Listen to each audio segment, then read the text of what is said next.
Ancient regulars of the world's oldest profession may have grown bored with the usual items on the coitus menu. That may be why ancient Rome enjoyed a thriving sexual ecosystem with robust variety and a market for all kinds of Roman prostitutes. Yet the dynamic sexual menu, made infamous from excavations at Pompeii, is given little to no mention in history, particularly when it comes to the bustuaries or graveyard prostitutes. The cemetery or graveyard prostitute is an intriguing vocation within the sex trade of the era. But don't assume that graveyard prostitutes were an archaic hedonistic niche desire, of interest to only the most degenerate Romans. After all, graveyard prostitutes continued well into the modern era, in trying times such as plagues. This begs questions as to the allure of combining lust and death in sexual practice. Perhaps by studying the history of the Roman bustuary we can find some answers. According to many scholarly sources, by the 1st century AD, Rome was home to a thriving economy of 32,000 legally registered sex workers, along with additional slaves being sold into the sex trade almost every day.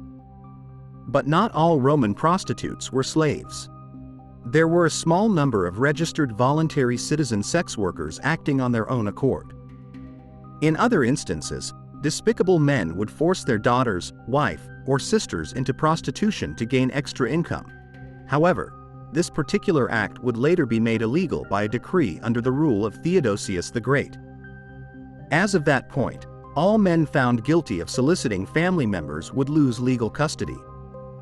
Of the registered prostitutes, the upper Roman patrician class's most elite sex workers were known as the high courtesan delicatae. Even the delicious delicatae, who were seductive rebellious daughters from upstanding patrician families, hoped to bring shame and scandal to their elite familial name. Though the delicatae were usually masked, and therefore protected from being recognized, the fact remained: they existed to those who knew where to find them.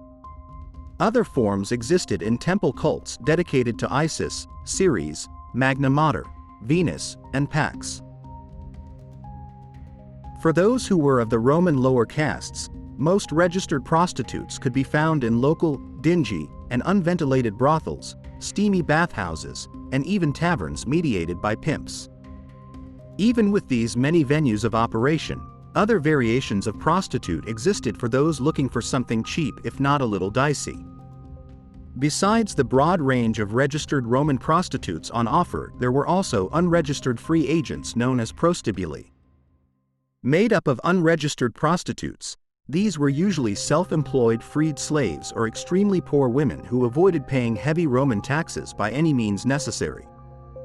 Some became known as ambulatae, who were unclean provincial streetwalkers, waiting outside or near high-priced brothels, gladiatorial arena venues, theaters, and circuses ready and willing for just 2 pieces of coin. The ambulatae would not have the same alluring erotic candles or signs to point customers their way. Instead, they relied on revealing garments, and if they were lucky, erotic cookies in the shape of penises to advertise their services. For those who were too timid to approach the ambulatae, there was always the option of an encounter with a bustuary cemetery prostitute, the lowest of the low on the hierarchical scale of Roman prostitution. Bustuary prostitutes mainly operated within the graveyards and underground tombs of Rome. They were described as shameful, gaunt, pale, and sickly, all descriptions akin to the dead themselves. In the early morning they offered their services as mourners for hire, but by night they were ready to fulfill any dark desire. The bustuary used chalk on the backs of headstones to advertise their prices and engaged in sexual acts within tomb passages and secluded plots. Graveyard prostitutes could be found throughout the Roman Empire, and even in the outskirts of Londinium, modern-day London. Their clientele was made up of grave diggers, eager pseudo-necrophiliacs, and vulnerable mourning widowers. They were exquisite navigators in finding the emptiest of mausoleums, the softest of burial plots, and even the cold slabs of tombstone that presented an opportunity for intimate discretion. There were even stories of fair-skinned women resting on ancient tombs with gold coins upon their eyes, not as a payment to the ferryman to cross into the underworld, but payment by the god Orcus Tor their lustrous services. With a reputation for sexually satisfying the god of the underworld, the bustuarii were able to provoke the interest of any young Roman wishing for an experience bordering the boundaries of death and love. However, what of precaution and disease when in the presence of a prostitute surrounded by death? Prostitutes, registered or not, were still treated as slaves, and once someone had been associated with employment in the sex trade, their fate was sealed. Within the world's oldest profession, life would forever be a struggle for survival rather than an adventure filled with the thrills of carnal desire. The living conditions alone made the ancient life of prostitution disease-ridden, painful, and extremely uncomfortable. Even with such inhumane conditions, there were still cultural customs within the sex trade of Rome. In the brothels throughout the Roman Empire, it was very common for the rooms to be small, windowless, and penetrated with the stench of purchased intimacy. The only light would come from phallic-shaped candles, used to indicate when a prostitute was ready for her next client. More often than not, water boys would stand outside the brothel rooms readying their bowl for the finished clients to clean themselves after payment was given. In the ancient world, brothels were known to have their own water mains, allowing prostitutes to clean themselves in between clients. However, their water rations would only allow for cleaning their essentials rather than their entire bodies. The prostitutes such as the cemetery bustuarii were given no such luxuries. They were expected to guarantee satisfaction for their clients from dusk until dawn and would then await their turn at the public bathhouses, only if they had made enough money to enter. Though bathing was a luxury, the appearance of cleanliness was essential for maintaining clients in ancient Rome, by way of scent, style of dress, and grooming. For those who didn't have access to bathhouses or brothel water supplies, another option developed. While it didn't help much when it came to hygiene, at least it created the illusion of cleanliness. The bustuarii used perfume to mask the scent of death and the stench of previous encounters. Prostitutes had a particular look which made them stand out from other women. This distinction also aided in advertising their profession without saying a word. The brothel prostitutes or high-class elites wore very revealing green sleeveless tunics, along with green shoes to indicate that they were ready for clients. The wardrobe of a Roman prostitute also included blonde horsehair wigs decorated with golden chains or curls. Purple lingerie, revealing silks, flanty golden jewel necklaces, bracelets, and very short attire became popular in later periods of Rome as well. It was illegal for prostitutes to wear anything that resembled a long band, since those were customary for dutiful married women to carry. Also common for the ritual beautification of Roman prostitutes was the use of makeup to redden cheeks and lips.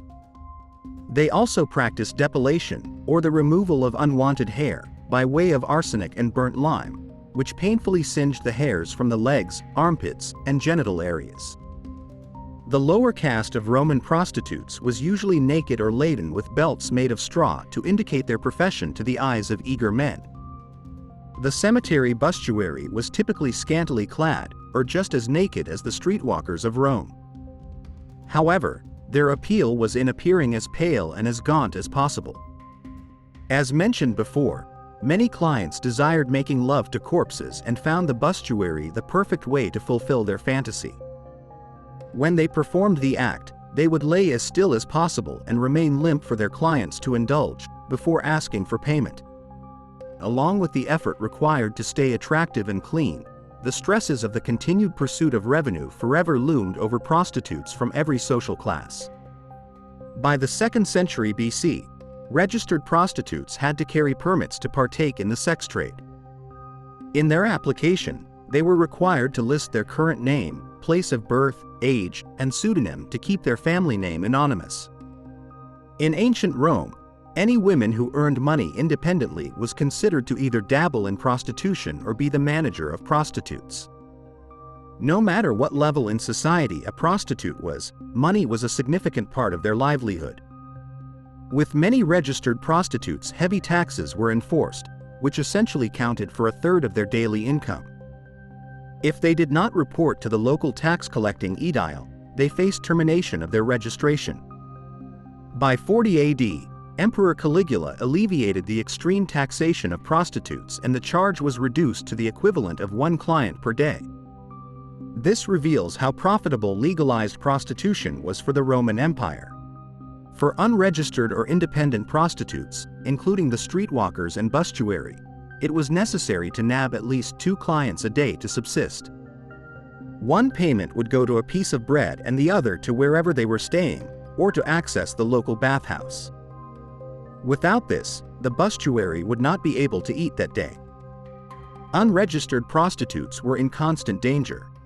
While they were pursued by Roman tax collectors, they were admired for their resilience by both the people and select politicians. In ancient historic and literary accounts, prostitutes, no matter how rich or poor, were respected for their discretion, a code of honor which was highly regarded in Roman society. Part and parcel of a lifestyle filled with allure and desire was the concern of conception at any moment. Although the ancient world had developed certain contraceptives, becoming pregnant was very common among prostitutes, as was the practice of infanticide. The current era infanticide is rightly perceived as negative and very unfortunate. However, in ancient Rome, infanticide was completely up to the father. If the family's patriarch dubbed the child unnecessary, he was in his legal right to dispose of the child however he wanted. Often the reasons behind an act of infanticide were due to deformity, or, regrettably, if the child was a girl. Roman prostitutes who were burdened with an unwanted pregnancy often killed their babies shortly after birth. The Uden Villa excavations at Hambledon, conducted in 1912, uncovered the remains of 87 babies. While the Leon Levy expedition to Ashkelon revealed the remains of 100 infants within the bathhouse sewers. These discoveries indicate the sheer indifference demonstrated as the human remains were found in waste piles next to dead animals and garbage. Analysis indicated that the children were murdered the day after they were born. Infanticide was no stranger to the graveyard prostitute. Their unwanted children would have been abandoned in local garbage sites or left in the cold gutter near the roads leading to the graveyards. In other instances, unwanted children would be exposed or abandoned near marketplaces or crossroads to either perish or be adopted by others. To the ancient Romans, infanticide was commonplace. It was viewed as an effective birth control method and was far less dangerous than abortion methods. However, not all unwanted children were killed immediately. In some instances, babies were kept alive until a certain age and then reared to become prostitutes themselves. The brothels discovered in Pompeii revealed a significant difference in gender preference when practicing infanticide.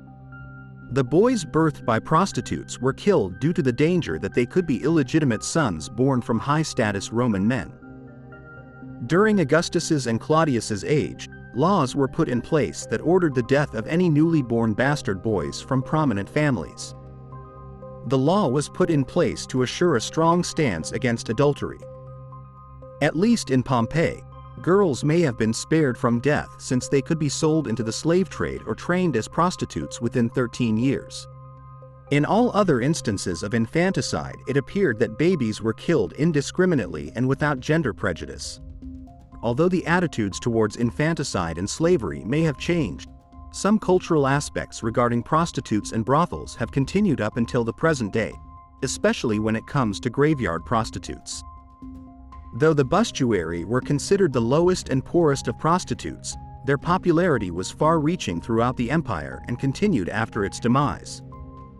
While culture and customs changed over time, the dark desire for fornication within grave sites grew ever more popular, reaching its peak during the Black Plague of Europe in the mid-1300s, an event which resulted in the death of almost half the population in certain European countries by 1360. Surrounded by death, the anxiety caused by the lack of any cure, and incessant praying for fear of God's wrath, it appears that the surviving population was aroused by the idea of morbid acts of graveyard sex. Among the piles of dead bodies, people would pay prostitutes to join them in death-defying orgies to celebrate life. This has been explained by scholars as a method of coping with the devastation inflicted by the plague. The acts became so popular that in places like France, the papal office decreed laws and excommunication to anyone caught in morbid sexual act with any prostitutes near or in graveyard sites. Since the papal office believed that sexual immorality was a key factor for the plague, they also feared that continued sexual escapades within cemeteries would invoke further death. The act itself did take many lives, including the prostitutes who took advantage of the newfound demand. As many as 2/3 of working prostitutes perished, leaving very few in active service during those times. With such limited supply in the sensual sale of flesh, many authorities turned a blind eye so that others could visit prostitutes during the peak of infection. Though Europe would eventually gain control over the spread of the Black Plague, the practice of graveyard prostitutes continued on and was very prominent in the 1940s, especially after the liberation of Naples. In many accounts, it was commonplace to see people having sex on gravestones. The reasons behind this sexual activity appear similar. After such immense death and devastation, it was time to celebrate the best of life by putting on a show for the dead. It would seem that even though the graveyard bustuarii were the lowest of the prostitute caste system in ancient times, throughout the ages they have remained desirable and psychologically appealing, especially during times of world devastation.